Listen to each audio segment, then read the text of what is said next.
Automatic car എന്തായാലും automatic car ഏതായാലും driving car ഓടിയോ? അതിൽ ഞാൻ ഓട്ടോമാറ്റിക് കാർ ഏതായാലും എന്ന് പറഞ്ഞു. ഇല്ല. ആണോ? അല്ല, ഇതുപോലെ ഒരു ഇൻസിഡന്റ് നടന്നില്ല അതിന്റെ ഷൂട്ടിന്റെ ഇടയ്ക്ക് വണ്ടി ഓടിക്കണേ? എനിക്ക് വണ്ടി ഓടിക്കാൻ വലിയ പ്രയാസമാണ്. ഇപ്പം മിസ്സസ് ഹിറ്റ്ലറിന്റെ ഷൂട്ടിന് തന്നെയാ. അപ്പം 2 വീലർ ഓടിക്കണം എന്ന് പറഞ്ഞു. ഇപ്പം ചെറുതിലേ തൊട്ട് എനിക്ക് ഈ സൈക്കിൾ ബാലൻസ് പോലും ഇല്ലാത്ത കൂട്ടത്തില്ല. സൈക്കിള് വീട്ടിൽ വാങ്ങിച്ചു തന്നിട്ടുണ്ടായിരുന്നെങ്കിലും ഈ സൈഡില് ബാക്കിൽ 2 വീലുള്ള സംഭവം ഇല്ലേ, ഈ ഒരു ബാലൻസിന് വേണ്ടിട്ട് വെക്കില്ലേ, അങ്ങനെയാണ് ഓടിച്ച് പരിചയമുള്ളത്. അപ്പൊ ഞാൻ വിളിച്ചപ്പോൾ ഞാൻ പറഞ്ഞു എനിക്ക് വണ്ടി ഓടിക്കാൻ ഇച്ചിരി പ്രയാസമാണ്, സാരില്ല മേഘന നമുക്ക് പഠിക്കാം എന്നൊക്കെ പറഞ്ഞിട്ട് കുറച്ച് പഠിച്ച് വന്നാൽ തന്നെ പഠിച്ചിട്ടൊക്കെയാണ് ചെന്നത്. ചെന്ന് കഴിഞ്ഞപ്പോഴത്തേനും ഇങ്ങനെ ഒരു കയറ്റത്തിലേക്കായിരുന്നു വണ്ടി കയറേണ്ടത്, ഒരു കയറ്റ. അപ്പം ഇച്ചിരി കയറാൻ പ്രയാസം ഉണ്ടായിരുന്നപ്പോഴത്തേനും ചേട്ടൻ നമ്മുടെ അസോസിയേറ്റ് വന്നിട്ട് പറഞ്ഞു, മേഘ്ന അതൊന്ന് ആക്സിലേറ്റർ കൂട്ടി കൊടുത്താൽ മതി, അതങ്ങ് കയറിക്കോളൂ എന്ന് പറഞ്ഞു. ഈ കൂട്ടി കൊടുക്കണമെന്ന് പറഞ്ഞ ആള് ഇറക്കണം എന്ന് കയറി കഴിഞ്ഞതിന് ശേഷം ഇറക്കണം എന്ന് പറഞ്ഞു തന്നില്ല. ഞാനും അതങ്ങ് വിട്ടുപോയി. അങ്ങ് വെച്ചു കൊടുത്തു സംഭവം, അങ്ങ് പറഞ്ഞ സൈഡിൽ കൂടെ ഒക്കെ ആൾക്കാർ പോവല്ലേ. എന്റെ മനസ്സിൽ വെച്ചാൽ നമ്മുടെ മിസ്റ്റേക്ക് കൊണ്ട് മറ്റുള്ളവർക്കും ഒന്നും സംഭവിക്കരുത് എന്നുള്ളൊരു ഒരു ഇത് മാത്രമേ ഉണ്ടായിരുന്നുള്ളൂ. അങ്ങ് നേരെ പോയിട്ട് സൈഡിലേക്കൊന്നും മാറ്റിയില്ല, ഞാൻ നേരെ അങ്ങ് പിടിച്ച്. കാരണം സൈഡിൽ പോയിട്ട് ആർക്കെങ്കിലും ഒന്നും പറ്റണ്ടല്ലോ, സൈഡിൽ കൂടെ ഒക്കെ പാസിങ്ങിന് കുറേ പേര് പൊക്കോണ്ടിരിക്കണ്ടായിരുന്നു.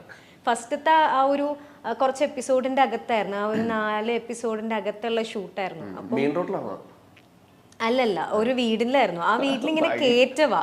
അപ്പം അന്ന് ഷൂട്ട് മാത്രം എനിക്ക് 19 പേരെങ്കിലും മിനിമം ഉണ്ടാവും. അപ്പൊ അത്രയും പേരിങ്ങനെ നടക്കുവാ സൈഡിൽ കൂടെ പാസിങ് ആയിട്ട്.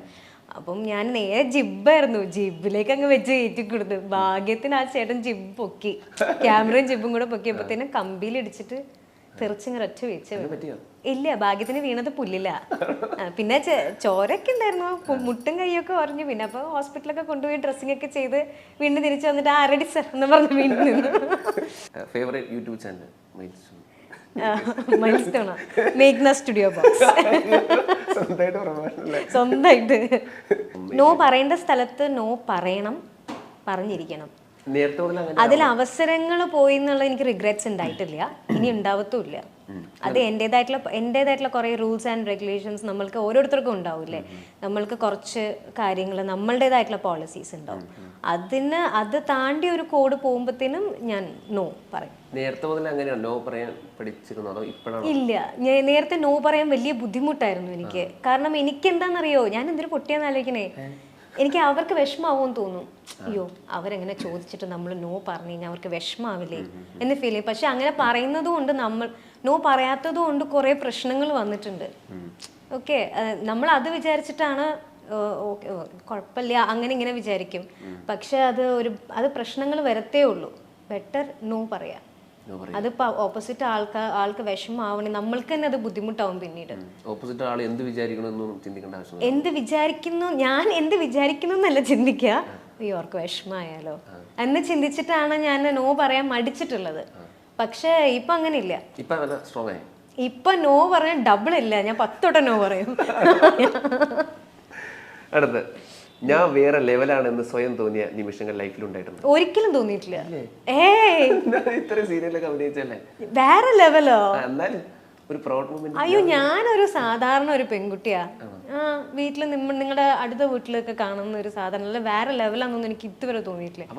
അങ്ങനെ തോന്നാനായിട്ട് ഇപ്പൊ എന്താ ഉള്ളത്?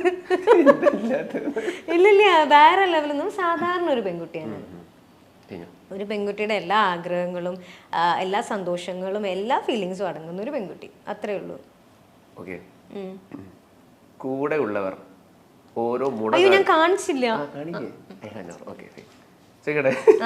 കൂടെ ഉള്ളവർ ഓരോ മുട കാണിച്ചതിന്റെ പേരിൽ അനാവശ്യ കുഴപ്പത്തിൽ ചെന്ന് ചാടിയിട്ടുണ്ട്. എന്ത്? കൂടെ ഉള്ളവരെ ഓരോ മുട കാണിച്ചതിന്റെ പേരിൽ അനാവശ്യ കുഴപ്പങ്ങളിൽ ചെന്ന് ചാടിയിട്ടുണ്ടോ? ഇല്ലേ?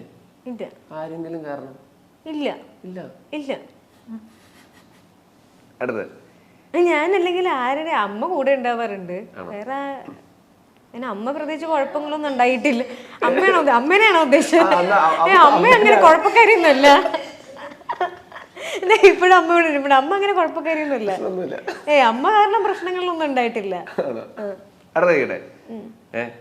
ചില കണക്കുകൾ വീട്ടാനുള്ളതാണെന്ന് കരുതി മനസ്സിൽ ഇപ്പോഴും അതൊക്കെ സൂക്ഷിച്ചു വെച്ചിട്ടുണ്ട്. ഉണ്ട് ഉണ്ട് ഉണ്ട് ഇല്ലേ?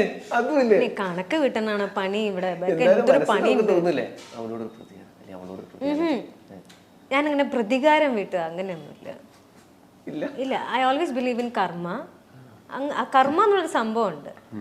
നമുക്കത് എന്താ പറയാ, അങ്ങനെ പ്രതികാരം വീട്ടുക, നമുക്ക് നമ്മളുടെ സന്തോഷത്തിന്റെ പുറകെ പോവുക, അത്രേ ഉള്ളൂ. അല്ലാതെ അവരോട് പോയിട്ട് പ്രതികാരം വീട്ടണം. എനിക്ക് ഒരാളെ ഇഷ്ടമല്ലെങ്കിൽ ലൈക്ക് ഞാൻ മാക്സിമം അവോയ്ഡ് ചെയ്യും, അത്രേ ഉള്ളൂ. ഇങ്ങനെ പറയാ, ഞാൻ ആ നമ്മളുടെ വേൾഡിൽ അവരില്ലാത്ത രീതിയിൽ ഞാൻ പിന്നെ ആ ഫേസേ കാണൂല. ഇല്ല, അത് ഞാൻ എൻ്റെതായിട്ടുള്ള സന്തോഷത്തിൽ, അല്ലെങ്കിൽ എനിക്ക് നമ്മൾക്ക് ഒരുപാട് കാര്യങ്ങൾ ചെയ്യാനില്ലേ, ചുമ്മാ റിവെഞ്ചിന്റെ പുറകിലൊക്കെ പോയി കഴിഞ്ഞ് കഴിഞ്ഞാൽ. ബട്ട് കർമ്മ എന്ന് പറഞ്ഞൊരു സംഭവം ഉണ്ട്. നമ്മൾ എന്താണോ ചെയ്യുന്നത് തിരിച്ച് നമുക്ക് എപ്പോഴായാലും നമുക്ക് കിട്ടിയിരിക്കും. ഐ ഓൾവേസ് ബിലീവ് ഇൻ കർമ്മ. ഓക്കെ.